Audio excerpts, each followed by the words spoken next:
So pardon my appearance. For those of you who saw the Not episode that was streamed a short while ago. Something wrong here. Let me see if I can fix that.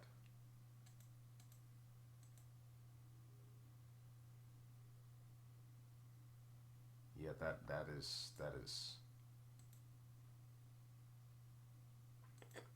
that is incorrect.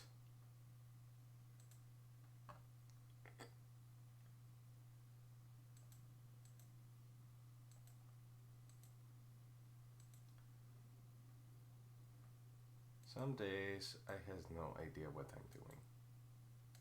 Other days I has some idea what I'm doing. And then there are days where I have absolutely no idea what I'm doing. And I broke it.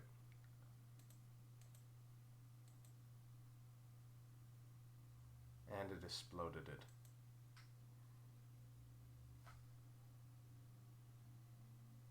Okay, that's there. That's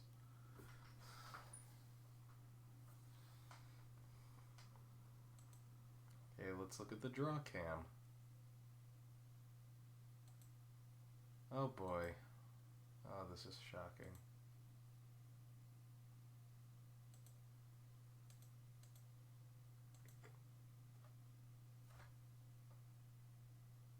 I'm putting my hand over this camera, which isn't working, but it says it's working. And God, I hate technology sometimes. It's just such a pain in the ass. And don't pardon my French on that. I don't care. I really don't care. Oh.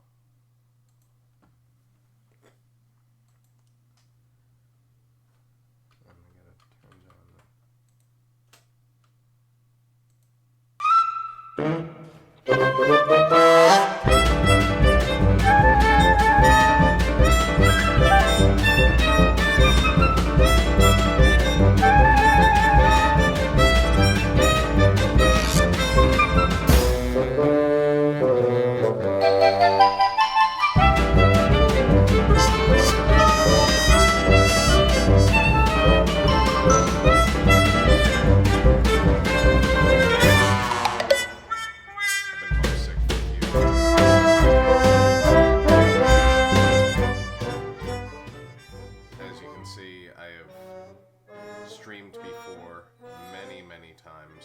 exactly what I'm doing. I can do no wrong. So, for those of you who have never been here before, let me show you a little of what I do. I made a board game, LuckyZilla the game, which you can get on LuckyZilla.com. I made a home video set of some of my earlier animation featuring LuckyZilla, following the adventures of an ace detective who carries a very special ace. I have Patreon, and I self-publish my own comic book series, LuckyZilla, sometimes called The Dog Knight. I also offer commissions. I'm going to be taking away the avatar thing, so if you want an avatar yourself for $15, now's the time to get it, because I won't be offering it forever. If at all. Because I don't know why I was offering it to begin with, but oh well, you know. I book birthday parties and corporate events. I can show you and up to 12 of your friends how to draw your favorite characters, just like what you're going to see here and on previous episodes of our show. Also be sure to check out my buddy Jackie Martling and Peter Bale's, Dr. Peter Bale's, I should say, Stand Up Memories video podcast. It's on YouTube, and you'll find more information at their Facebook page. I think that's about all the ads and stuff. So now let's get into the theme of this episode, which if it looks like I have no idea what I'm doing, it's because I don't. This was like totally spur of the moment. my fiance's birthday is today, so join me in wishing my fiance Stephanie a very happy birthday. We are both big fans of Batman. To me, that means many things. To her, it means not this, but you know, this is what I remember. Oh, where's the button? Where's the button? Oh wait. Oh, it don't work anymore. It's supposed to play the theme song when you press here. This is a limited edition gift set of the 1966 Adam West Batman series, starring Adam West and Burt Ward. Features I know some of you completists are like, don't take the stuff out of the packaging. I'm like, dude, like, who doesn't want to play with toys? When I was a little kid, I didn't have this Batmobile. I had the 1989 Batmobile, Hot Wheels toy. I had like maybe 4 of them. I kept losing them. And finally, my mother just gave up and was like, "You want any more? You're gonna have to spend it yourself, your own money."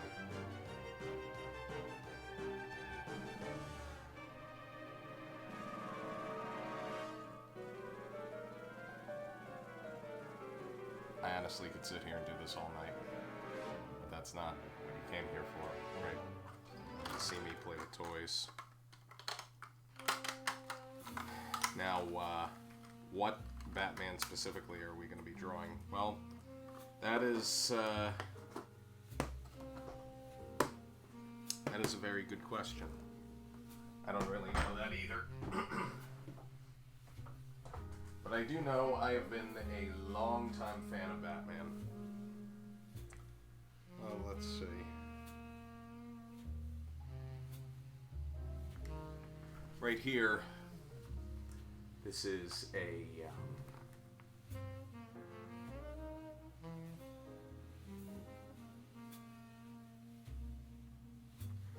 anniversary issue.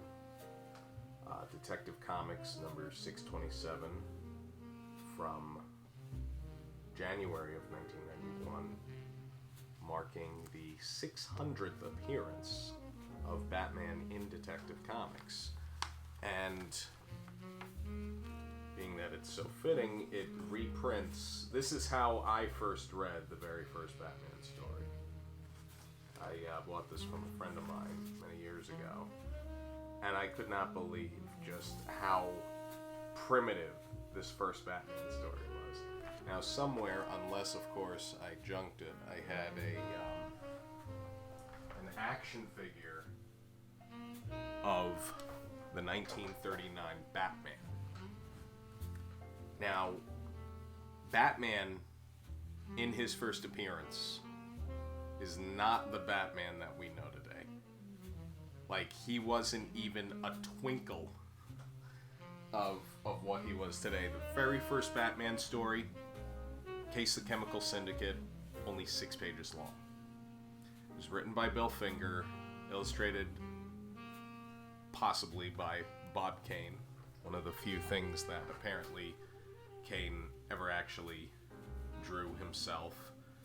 And this is just before I think they got Jerry Robinson involved, and they were off to the races, you know, doing some of their really great work with the introductions of the Joker, Catwoman, the Penguin, and so on and so forth.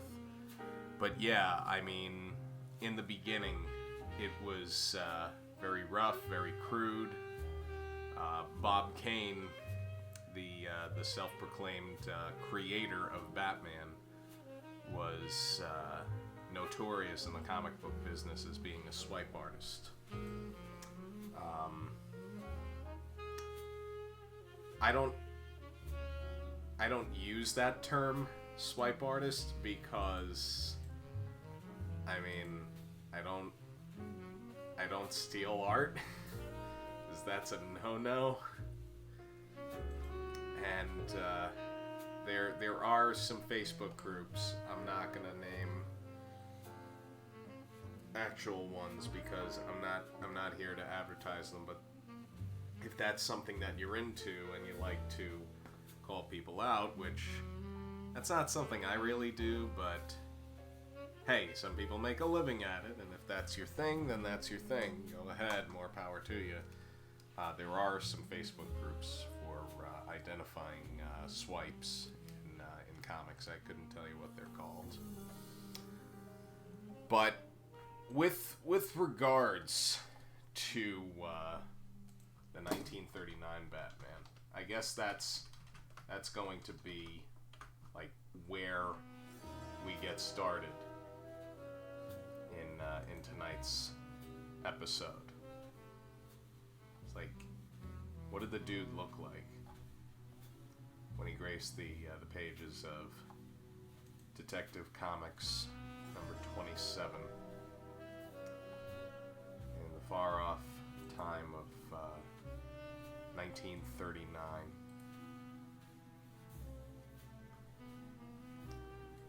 So let's go over to the draw cam. And I mean, it's so bizarre to think that a franchise was spawned from a 6-page story about a dude in a goofy mask, a goofy outfit that ends up knocking a dude into acid. Kind of like some movie that I think all of us maybe have seen at least once in our lives.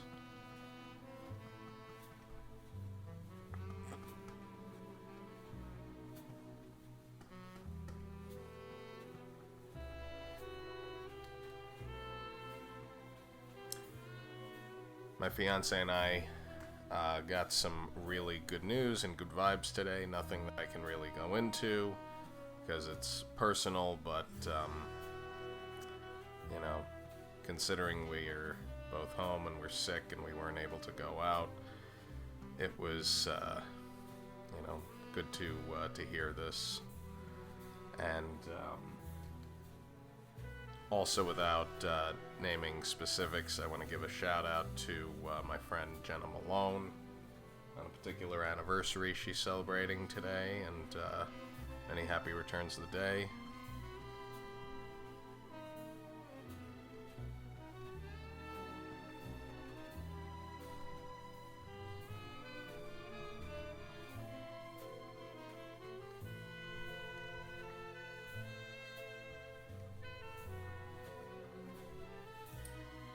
This cowl, it just, I mean, for what it was, it's like, I don't know, he looks a little too beefy. Just a little too beefy. Oh, wait a minute. I know what I'm doing. I know how to work. I know how to work digital. This is what I do for a living, right? And meanwhile, I had a nice conversation with a lady earlier who's looking to hire me as a character designer for this this pitch that she's putting together.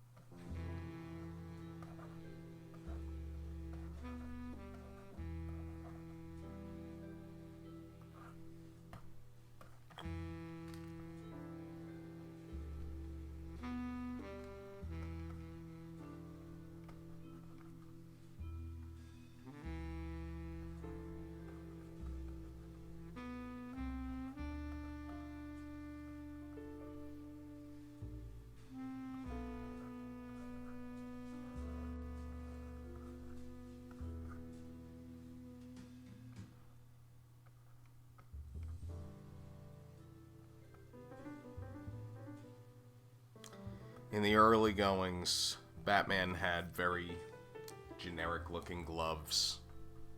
I'm not really going to show them here because they're not very important.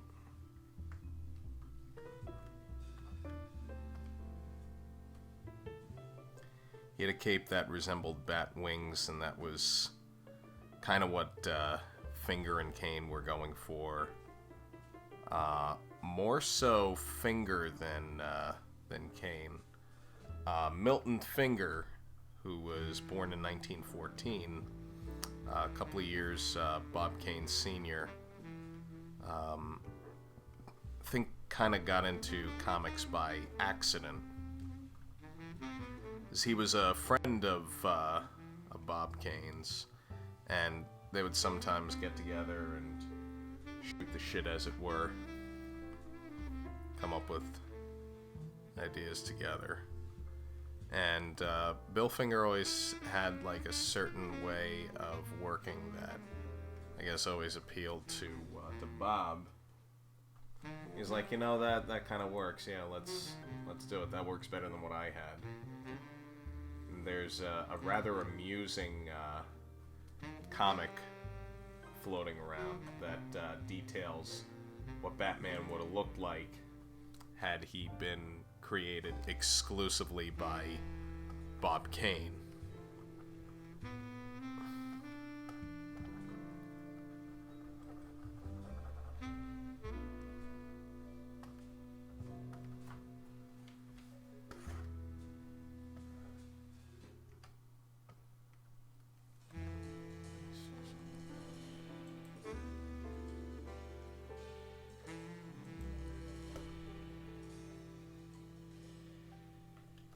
I might ink this.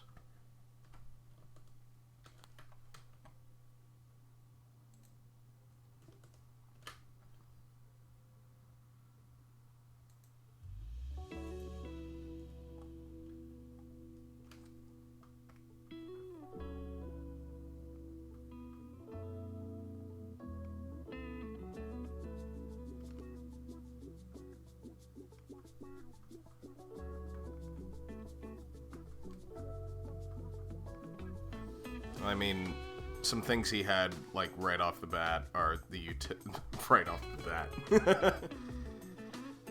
The utility belt, the basic uniform going, some stuff. His utility belt, which you don't really see any gadgets until a couple of stories or so in.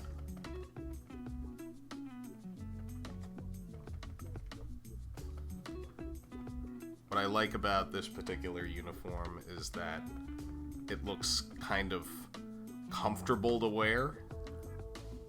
I mean, it's one thing if you're gonna be,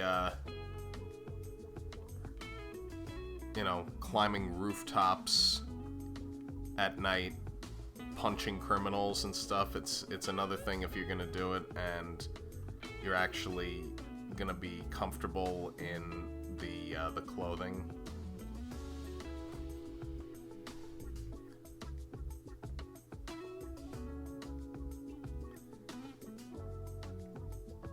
One of the pointers that some Batman actors of the past have given to today's Batman actors, such as Robert Pattinson, is when you get fitted for the suit, make sure that you can go to the bathroom, because that is the most important thing. I think that's what Clooney told him, and that's most likely what Ben Affleck told him as well. And I don't like the way that looks, so that's not going in there.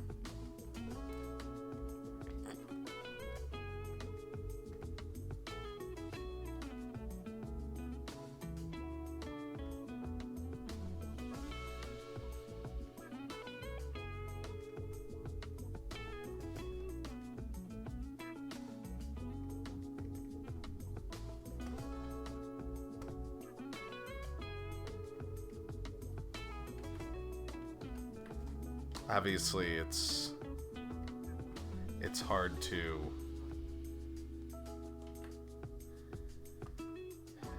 And I know I keep saying that that this is crude.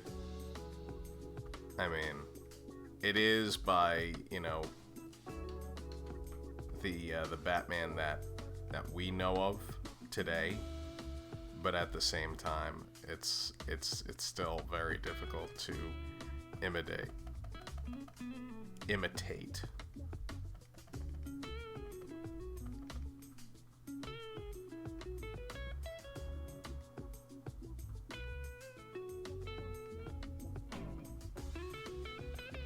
And he's still got the underpants on the outside of his clothes. There's a lot of people that seem to blame wokeness as killing superhero comics. I think that is a load of hot garbage.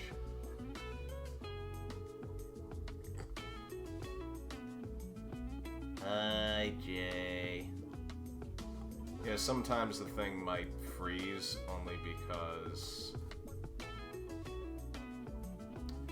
I still have Windows 7 and I'm too lazy to upgrade.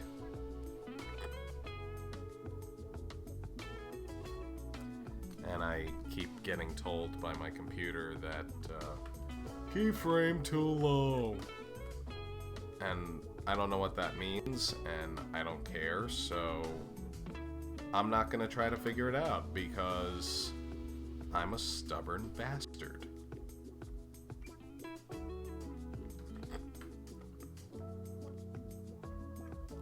And I'm allowed to be stubborn. Just ask my fiance. Actually, you know what? Don't ask my fiance. She'll be like, here, let me give you a laundry list of things he's stubborn about.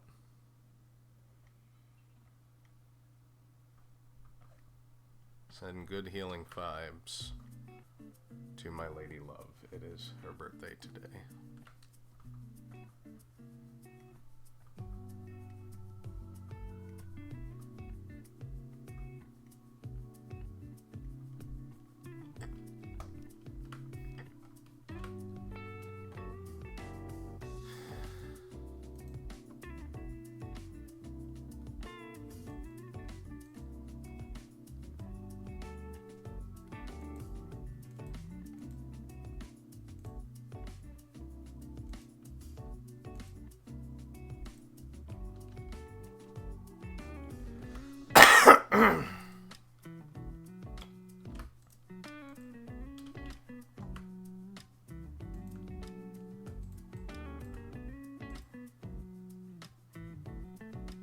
Jump on and be a goon anytime.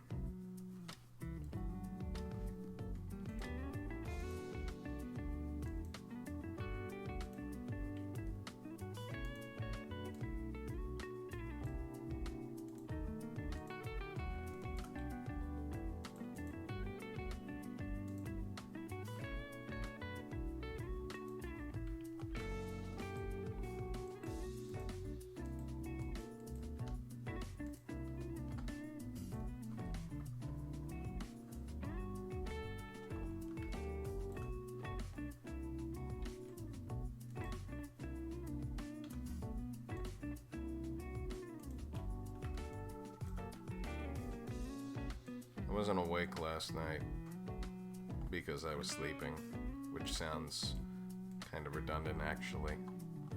Nah, but I've been having a lot of sick dreams.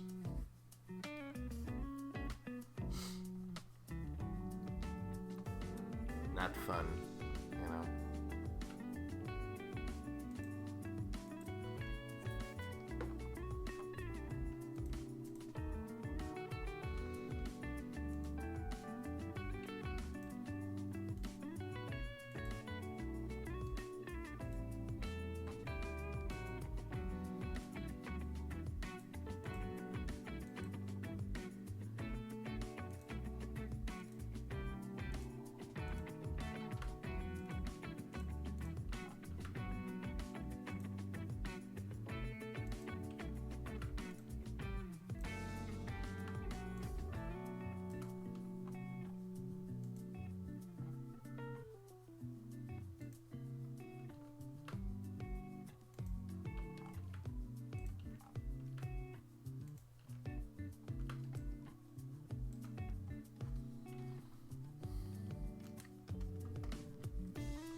Okay.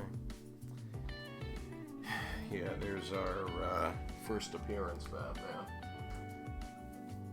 Now, there's one Batman I would really like to draw here tonight. And I don't know how long I'm going to keep this up for. You know, if I'm still in the mood for it. Let me just save and really do too much.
I mean, had I known I was going to be doing this episode, I would have prepared a lot more than I actually did.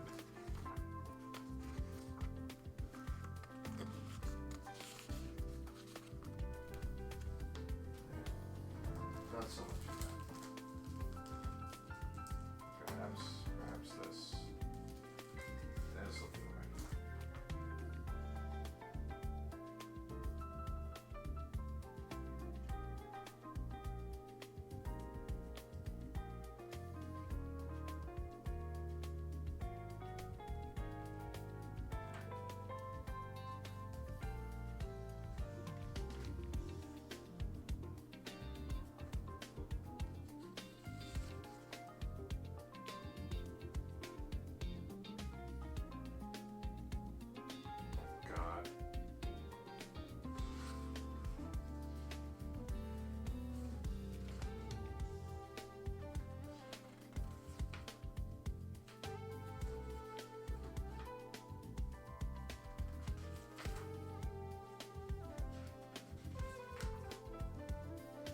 Just flipping through some pages of this Batman comic right here.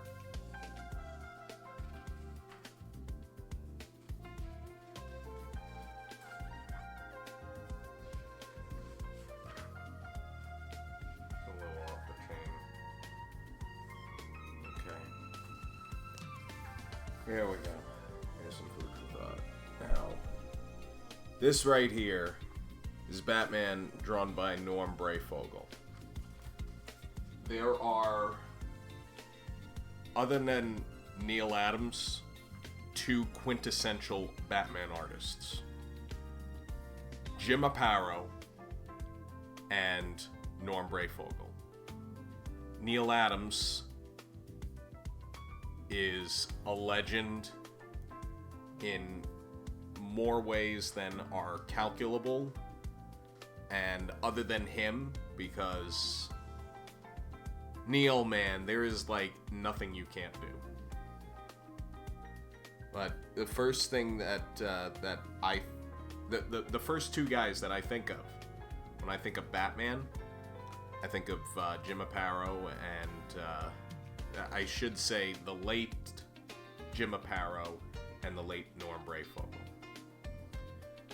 Jim has been gone a little bit longer, but Norm died sadly a couple of years back. And it was just the sheer attitude in his work that just... I mean, here we go. I'm gonna give you a small taste of what we're looking at. Just look at that expression on Batman's face. you know, I don't necessarily always think of Batman as the quintessential ass kicker, but that Batman is Batman. Like, he's ready to whoop some ass. Like, y'all better clear out. 'Cause it's gonna get ugly around here.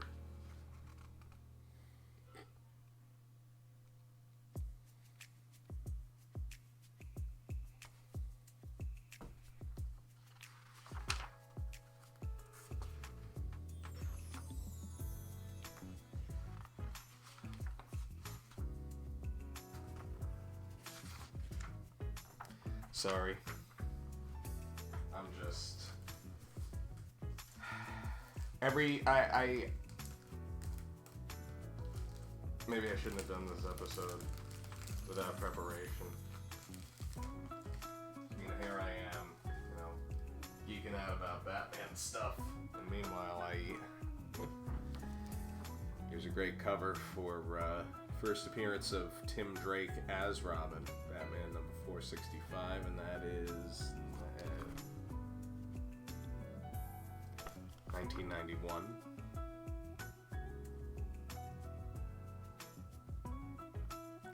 This was right around the time where Warner's was getting ready to release Batman Returns in cinemas, which I had the pleasure, or rather, at the time, the displeasure of seeing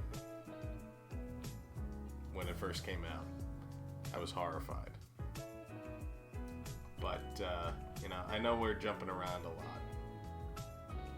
But I do want to show you some stuff that maybe you've seen before, maybe you haven't. 'Cause, I mean, this is my geek out time. Yeah. And if anyone is looking to buy any expensive Batman books, well, maybe I can help you make a decision. Now, this is the cover for the very first issue of Batman. Not the first appearance of Batman, mind you. That was Detective Comics number 27 in 1939. This is the spring issue for 1940. And this was the first issue in which the Joker appeared, as well as Catwoman, although she was known as simply the Cat, because she was a cat burglar of sorts. I have a reprint of this, which came with my Batman Masterpiece Edition box set, and also had a 12-inch fully articulated figure of the 1939 Batman. This is not a low-dollar item, despite the 10-cent cover price. That was in 1940. You find any one of these in the wild, it's going to be through lawyers. And I mean, from each passing issue, it's like, just watch the ears on the Batman logo.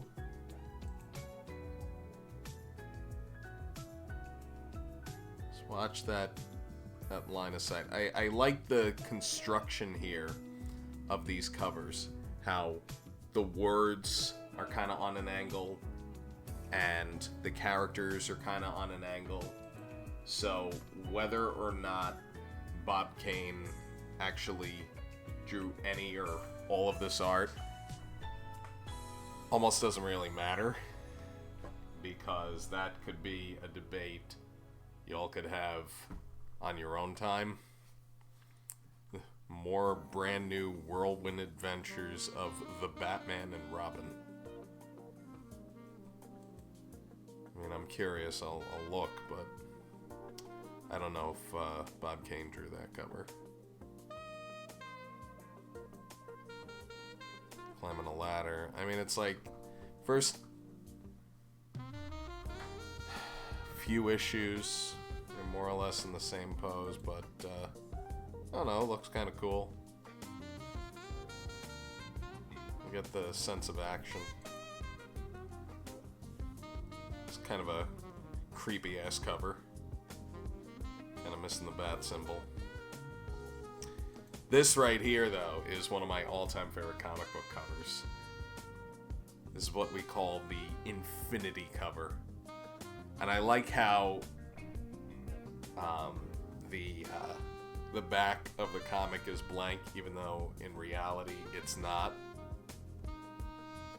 But how were they to know what was going to be on the back of the book as they're drawing it, and then have to duplicate that and duplicate it and keep duplicating it? I mean, nowadays I could very easily redo this cover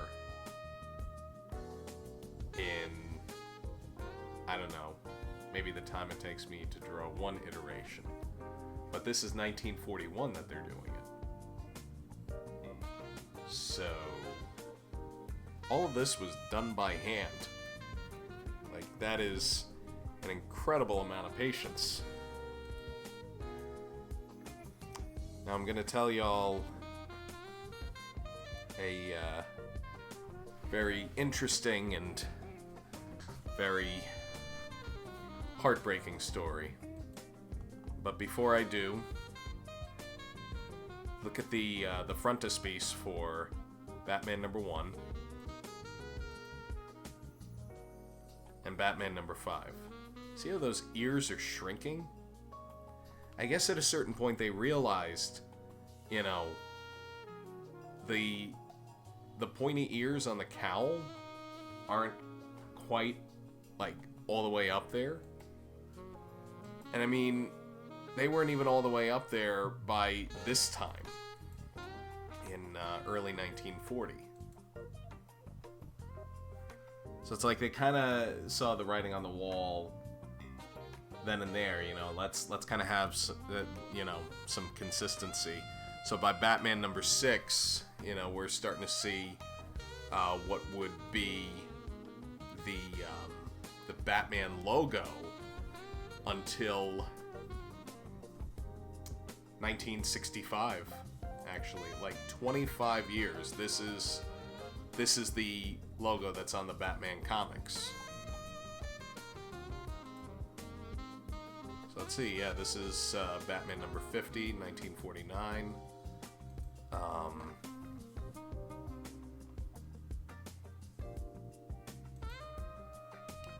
Batman #169.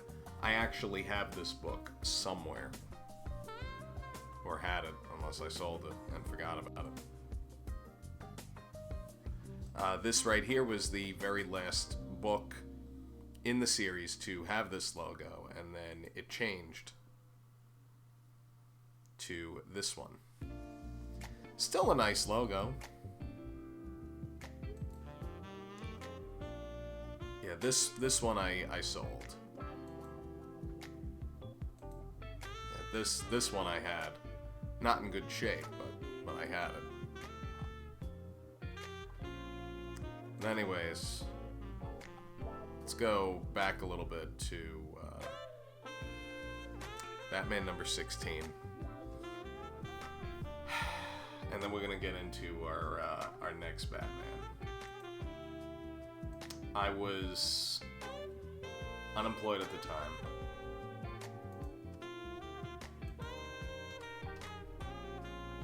And I had a little bit of money from getting my taxes back. So I'm on eBay, and I happened to see a copy of Batman #16. And I wasn't collecting comics then, so I was kind of thinking of doing this as an investment kind of thing.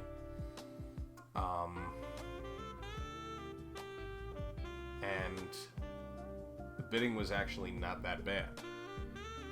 It wasn't a great copy, but it was complete.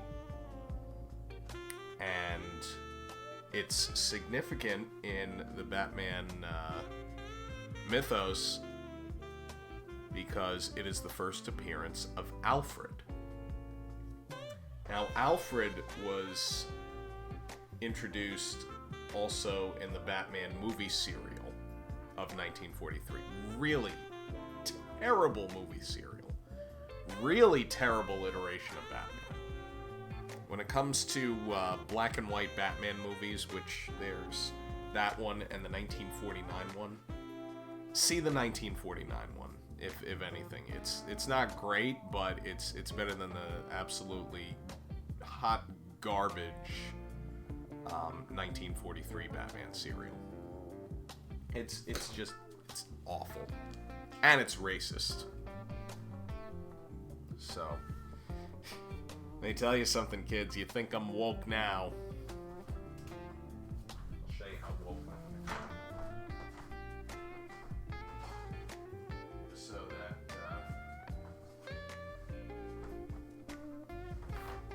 bullies know where they stand. Yeah. Just so you know. Just saying. Black Lives Matter.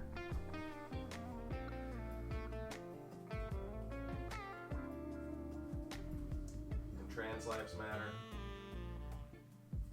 I could go through all of my flags, but yeah. Anyways, where was I? Geeking out about Batman. Now, I kept having to raise my bid because I kept getting outbid by someone else. And I just realized, maybe this is a bad scan, but Batman's face is blue in the logo. I think that's so funny. Now,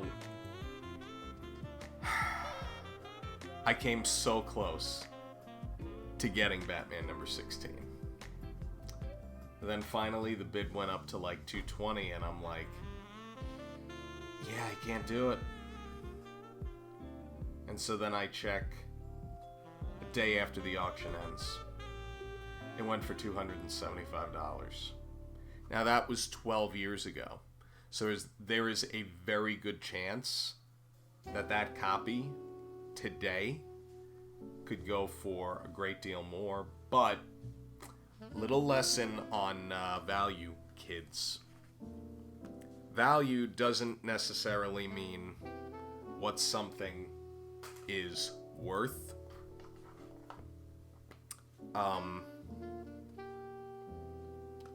Value is bullcrap. It is a guide for what someone is probably willing to pay you, like within a ballpark, but not the be-all and all. So you could have something that some book says is worth $10,000, but if someone's willing to pay you $6,000 because this page is creased, the cover's got a crease in it, it's got, I don't know, a coffee stain right here, and you wrote your name on the inside, back of the cover, then it's not worth $10,000. Unless you're selling it to someone who's a complete idiot who knows nothing about comics, in which case you're a scumbag because that's ripping people off. Just like some of yous that try to pass off the Disney tapes as being like gold bars. They're not. Stop it. Just stop with the Disney Black Diamond stuff. Oh, let's look at some more cool Batman covers. Yeah, I came this close also to getting this one as well. Now, at first I thought that the villain in this issue was the Cavalier, who was a very short-lasting villain. Same kind of costume.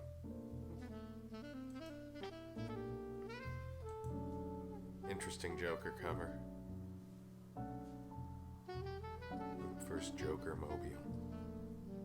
Batman's face is blue in the logo. Unless that's a printing error. I believe these covers were done by the great Dick Sprang, whose style, quote-unquote, was the inspiration for Batman Forever. In that particular series of films. But more recently,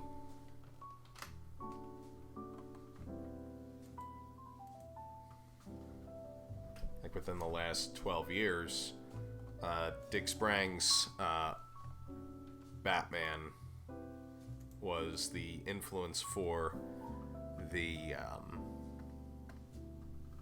cartoon the Brave and the Batman, the Brave and the Bold.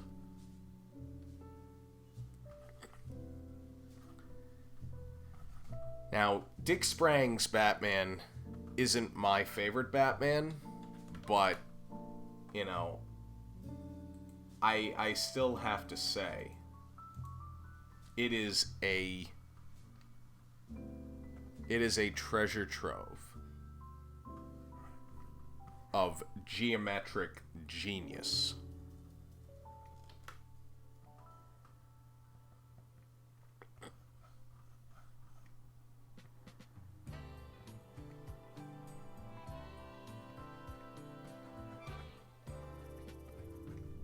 Like, I would definitely label Dick Sprang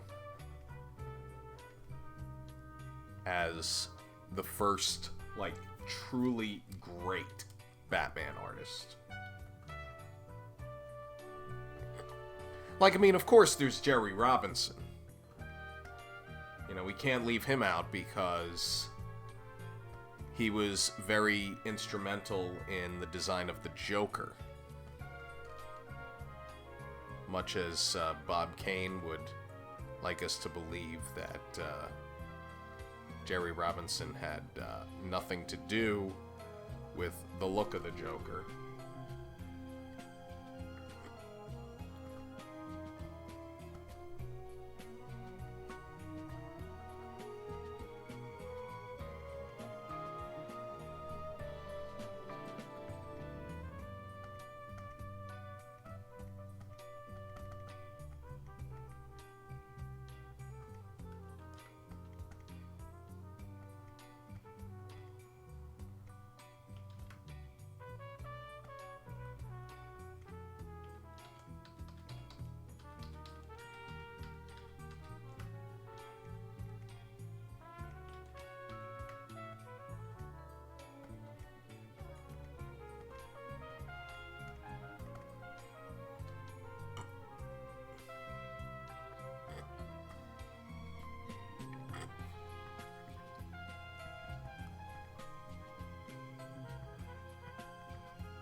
Like, I mean, this is kind of the Adam West Batman before the Adam West Batman, almost.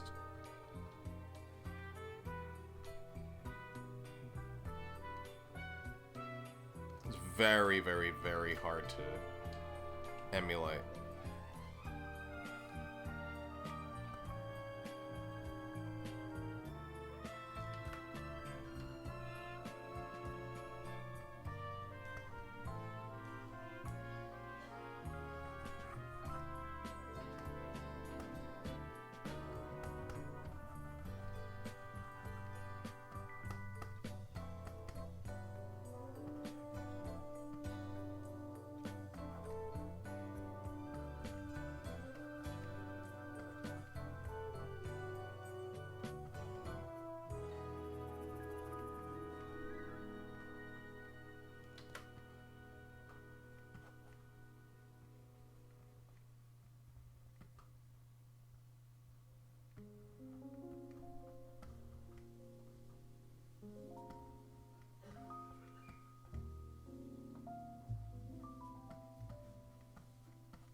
This is what I love about Illustrator.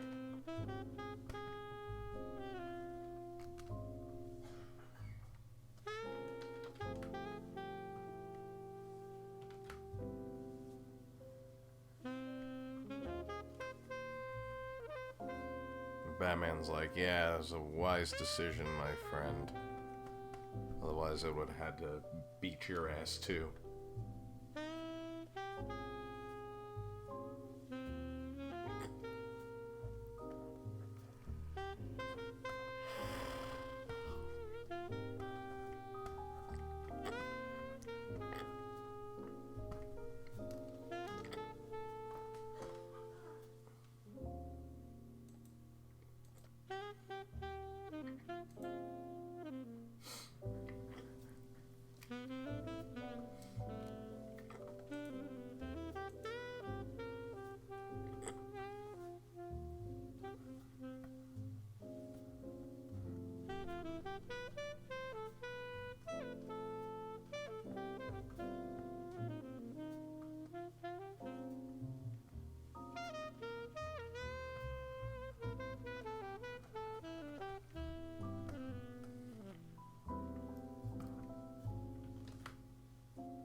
You start to see the with Dick Sprang anyway, the cape start to really take shape.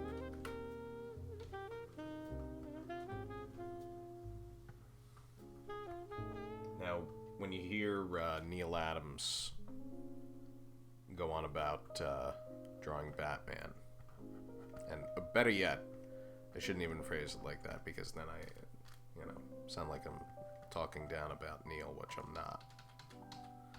But one of the things that you hear most often about the Neil Adams Batman is the way that he draws the cape. And I have heard, I want to say that this is Neil talking. That the cape is one of the most important parts of the whole Batman getup. So the cape itself is something of a character as well. And Dick Sprang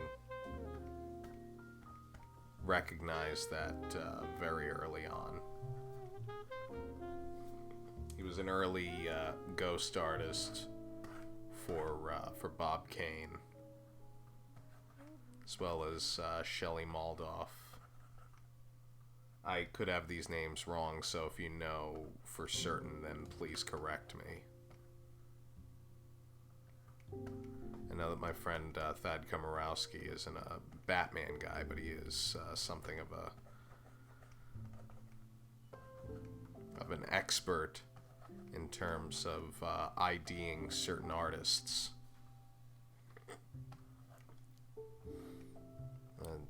Anyone can even feel free to page Jack Theakston, whose father, Greg Theakston, was instrumental in methods used to restore comics.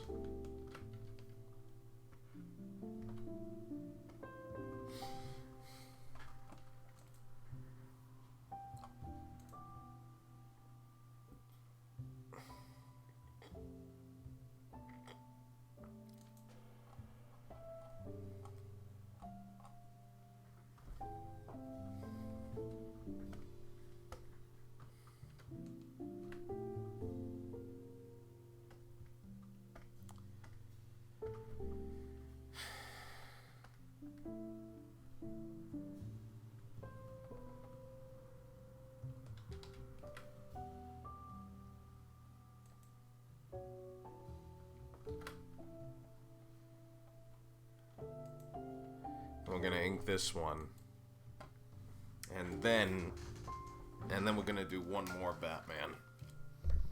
I have a feeling I know which one it is, but I'm not gonna say.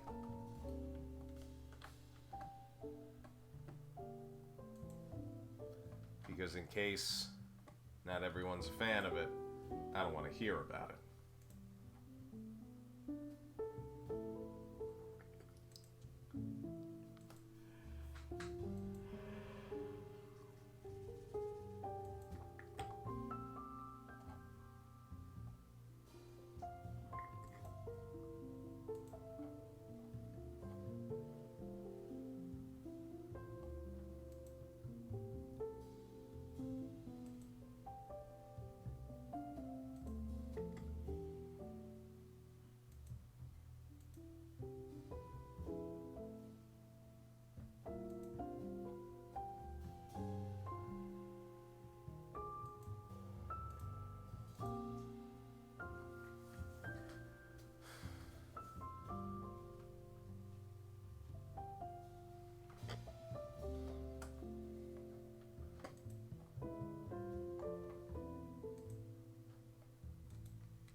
It looks a bit more on point with what we were seeing in the period.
You know I'm enjoying myself when I'm not saying much of anything.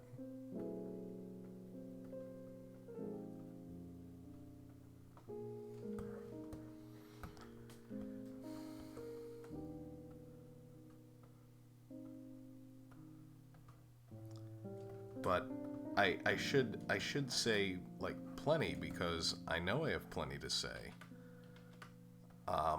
Prior to seeing the Michael Keaton Batman film, I watched the Adam West one religiously, as there was a revival of that thanks to the Michael Keaton films. Because kids today have no idea just what a juggernaut the 1989 Batman film was in its day.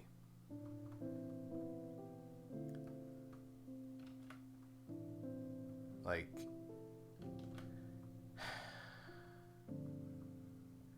it was Avengers Endgame like times 10. I mean, there wouldn't be an Avengers Endgame if there wasn't that first Batman movie.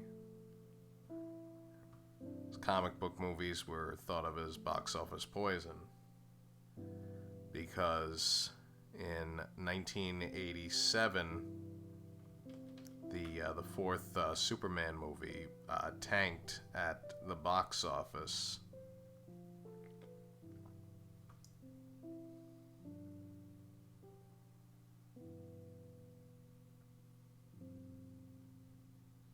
Then again,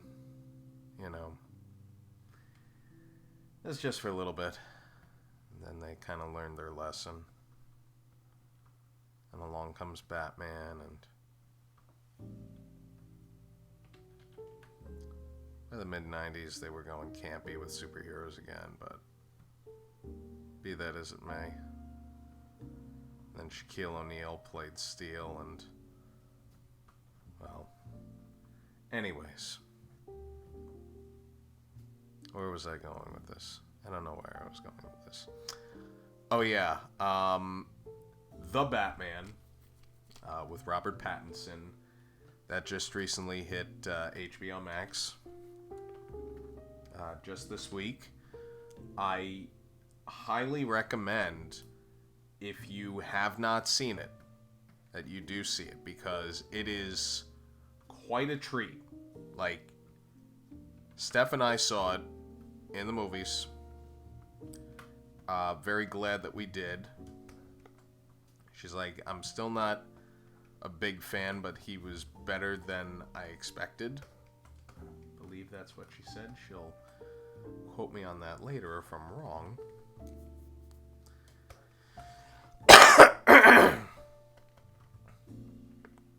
I honestly went in with no expectations. I'm like, look, dude has a very hard job in pulling off, you know, one of the most recognizable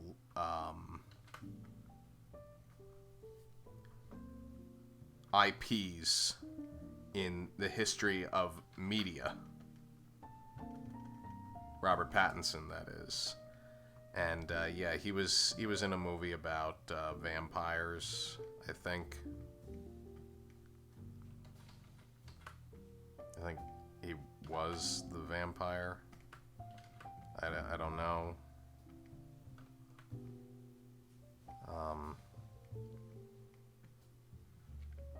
I think he was romantically linked to his co-star for a bit. But what do I know? Anyways, The Batman is, in my estimation, the best Batman movie that I think I've ever seen. It is certainly the best Batman movie that I have seen in a movie theater. And that's not to say that, you know, I'm completely throwing away the Nolan Batman films, all of which I saw in theaters, all of which I thoroughly enjoyed, and they stand very much on their own. And The Dark Knight remains probably the most influential, if not best made, superhero films of all time. You know, still, it's a different interpretation of Batman, just like The Batman was, and how Batman 89 was for its generation. I mean, I love Batman 89, and I think, you know, even though Michael Keaton isn't my personal favorite, I mean, I love the Keaton films. But The Batman was just... It pulled influences from so many places, from the comics. Of course, you know, we have to understand that Batman started in comics. I mean, Batman today wouldn't exist had he not emerged from the pages of a comic book. I mean, let's get that straight, right? Come on. And I'm not just saying that because I draw comics and love drawing comics, even though because of the job I work at these days, I don't really get a lot of time to kick back and do things that I enjoy doing. Anyways, no more sob story. No more sob story.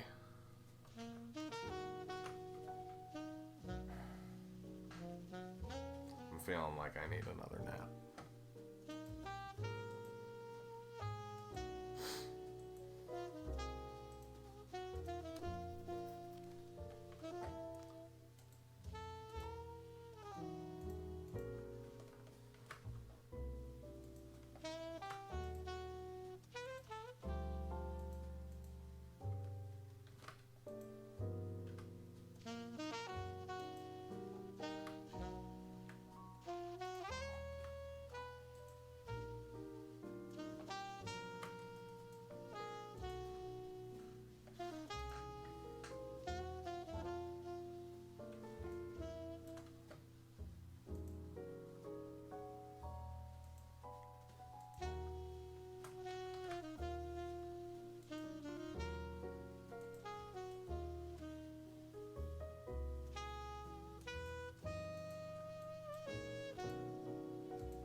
That's for later.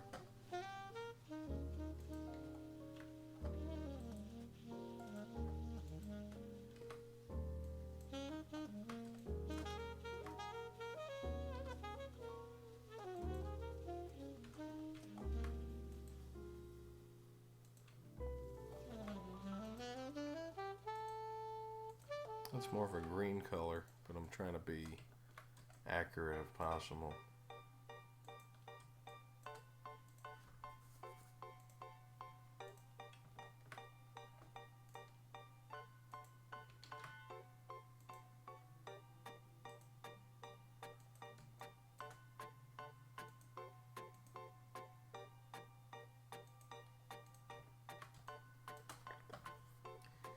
Excuse me for trying to be accurate, Batman.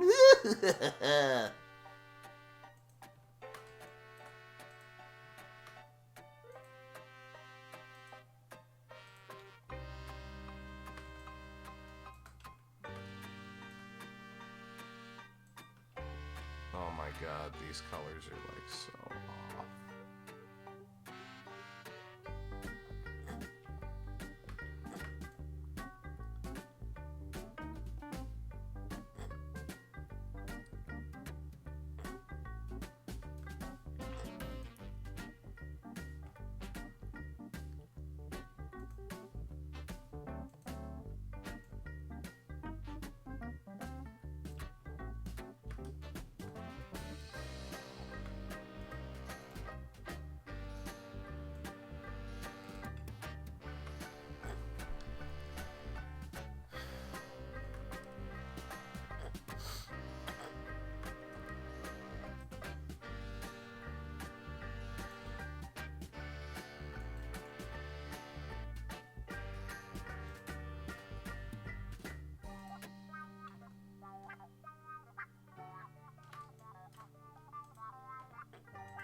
boy.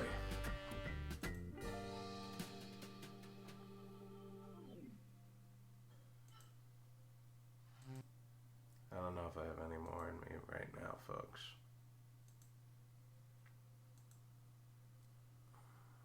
But that's okay. It's my first show back in a while. And like I said, you know, I haven't really been feeling so great anyway. So what you get is what you get for right now.